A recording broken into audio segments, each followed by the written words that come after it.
I found the note on a Tuesday in March while looking for gum. Not even looking for it, really, just reaching into the jacket pocket of the navy blazer I hadn't worn since September. The one that still smelled faintly like the coffee shop where we used to sit, and my fingers hit paper instead of the usual debris of my life. Receipts. A pen with no cap, a fortune cookie fortune I'd been meaning to throw away. The paper was folded small, creased deliberately. The kind of fold that meant someone took time with it. The handwriting was Zara's. We'd been friends for 9 years. The kind of friends who stopped counting the years and just assumed it would keep going indefinitely. A constant in a life that never seemed to have very many of those.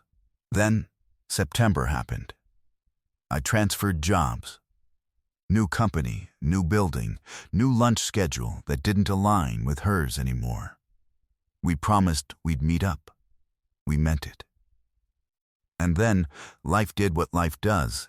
It filled the space where intention used to be with 1,000 small urgencies of just getting through the day. We texted less. Then, less. By February, we were the kind of friends who liked each other's Instagram posts and said we should really catch up soon without ever actually suggesting a date. By March, I'd found her note. I unfolded it standing in my closet at 6:47 in the morning, still in my pajamas, the jacket hanging on its hook like a relic from a different version of my life. I wanted to tell you something. It started, in her careful, deliberate handwriting, and I have probably 17 different times. But every time I start, I get scared that you'll think I'm asking for something. That I'm making this weird. That I'm ruining the thing that's the easiest thing in my life. My stomach did something irregular.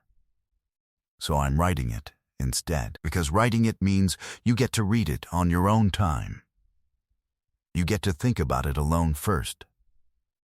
You get to decide what to do without me watching your face. I sat down on the edge of my bed. I'm in love with you. Not like, not care about. Not the kind where you need to panic. Just, you should know. You should have that information, and now you do. And I'm sorry if it's weird. And I'm not asking for anything except maybe for us to go back to how we were before you got quiet about everything. The rest was smudged, pen pressed harder, like she'd rewritten it several times. Even if it changes nothing, I needed you to know that you matter. That this matters. That I see you, and I'm sorry I didn't say it out loud while I still had the chance. No signature. Just her name written small at the bottom. Zara. I read it 4 times standing there. Then I sat on the bed and read it 4 more times. Then I did what any emotionally competent person would do in this situation. I panicked for approximately 40 minutes and did nothing. I called in sick to work. I made tea I didn't drink. I looked at my phone 17 times and didn't pick it up. I thought about the last time I'd seen her, September, the day I gave her a ride to her sister's place. The whole drive feeling like we were running out of something, but neither of us knew what. I thought about her face when I'd said things are just crazy at the new job right now. I thought about the note sitting in a jacket pocket for 6 months. 6 months of her not knowing if I'd ever read it. 6 months of carrying that kind of waiting. I picked up my phone, put it down, picked it up again. Her voice when she answered sounded like she'd been expecting the call her entire life. Hi, just that. 1 word. No question in it. No surprise. Like 6 months of silence had been its own kind of conversation, and my name on her phone was just the translation. You wrote me a note, I said. Silence on the other end. Then, when did you find it?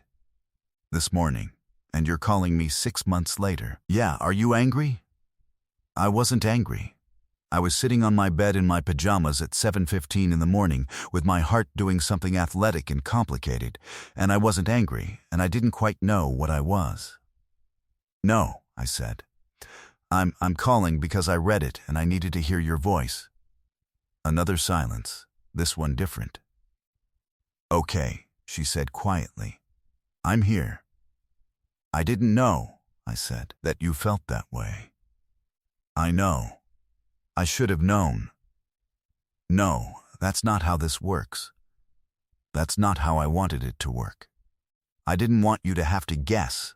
I wanted you to have the words, so you could think about them, without me standing there making it complicated. It was already complicated. I know. I got the job and things just, I don't know. Everything changed, and nothing changed, and I got scared that if I kept showing up when you'd probably rather be doing literally anything else with your time, then I'd ruin the one friendship that actually felt like home. You were scared. I was terrified. So you disappeared. Yeah, and I sat with my letter for 6 months. Zara, I'm sorry. Don't apologize, she said, and her voice was doing something I'd never heard before. It was shaking. Don't apologize. That's not why I'm asking you to be here. Then why? Why did you write it? She took a breath. I heard it clearly through the phone, like she was standing right in front of me. Because I was losing you anyway, she said, and I figured I might as well lose you with the truth instead of with the lie that I didn't care. That it was fine. That I was fine with being the person you called when you needed something but never just to be with. I called you to be with you. You called me to do things. Errands. You needed a ride. You needed company because you didn't want to be alone. But you never just stayed. You never sat with me and said, I chose this. I chose this time, this moment, this person. You were always leaving, always disappearing. I was scared. Of what? Of needing you too much. Of being the kind of person who can't exist without someone else. Of ruining something perfect with my broken parts. She laughed, and it sounded like crying. Your broken parts are the most beautiful thing about you, she said. They're the only part that's actually real. The rest is you performing a version of yourself that doesn't need anything. And I couldn't keep watching you perform when I was the one person in your life who wanted to see you stop. I didn't know what to say to that. So I said the only true thing I had. I want to see you. Now, today, tomorrow, all of the days. I want to see you and not be afraid that I'm taking up too much space. And I want to tell you things that matter and not pretend they're casual. And I want to stay. Actually stay. Not leave halfway through because I'm scared that needing you too much makes me weak. You have to come to me, she said. Not with a note. Not with 6 months of distance. Not with some version of yourself that's easier to love. You have to come to me with all of it. The afraid part. The needing part. The part that doesn't know how to ask for things. Okay, and you have to mean it. I mean it. Even if it changes everything. Especially because it changes everything. I hung up the phone.